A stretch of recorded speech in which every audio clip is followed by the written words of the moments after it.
కిందటి వీడియోలలో త్రికోణమితి తత్సమాలను నేర్చుకున్నాం కదా.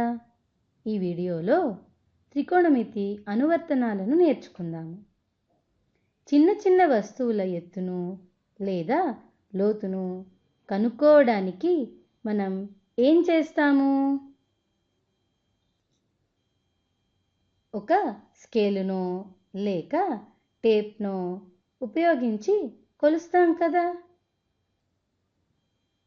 కానీ ఉదాహరణకు ప్రపంచంలో అతి ఎత్తైన పర్వత శిఖరం ఎవరెస్ట్ అని, దాని ఎత్తు 8848 మీటర్లని శాస్త్రవేత్తలు ఎలా కనుక్కోగలిగారు? అంత ఎత్తు లేదా దూరం మనం స్కేల్తోనో లేక టేప్తోనో కొలిస్తే ఎంతసేపు పడుతుంది? అది కరెక్ట్గా వచ్చిందని కూడా అనుకోలేం కదా. మరి ఇలా పెద్ద పెద్ద పర్వతాల ఎత్తుని లేక లోయల లోతుని సులువుగా ఎలా కనుక్కోవచ్చు?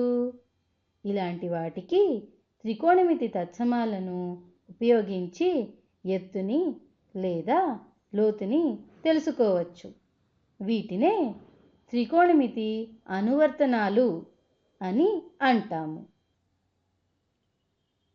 ఉదాహరణకు నా ఎదుట ఒక 10 అంతస్తుల భవనం ఉందనుకోండి. దాని ఎత్తుని ఎలా కనుగొనగలము? నా కన్ను మరియు ఈ భవనం పై కొనను కలిపే రేఖను ఊహించండి. ఈ రేఖను దృష్టిరేఖ అని అంటారు. అలాగే భూతలానికి సమాంతరంగా నా కంటి ఎత్తుకి ఒక రేఖ ఉంది చూడండి. దానిని క్షితిజ సమాంతర రేఖ అని అంటారు.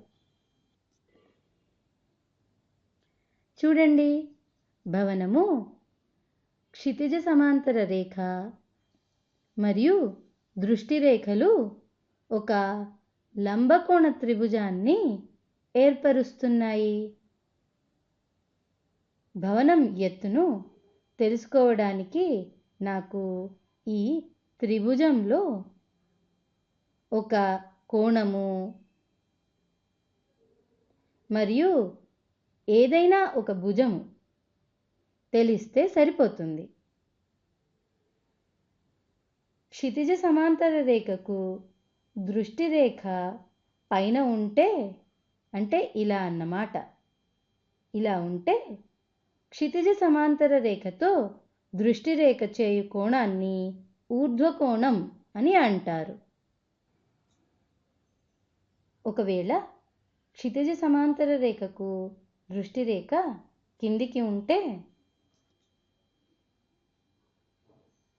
క్షితిజ సమాంతర రేఖ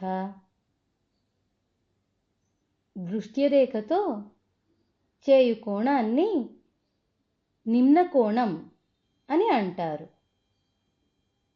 వచ్చే వీడియోలో ఇలాంటి ఎత్తు మరియు లోతులు కనుక్కునే సమస్యలను సాధించడాన్ని పటాలను గీసి నేర్చుకుందాము.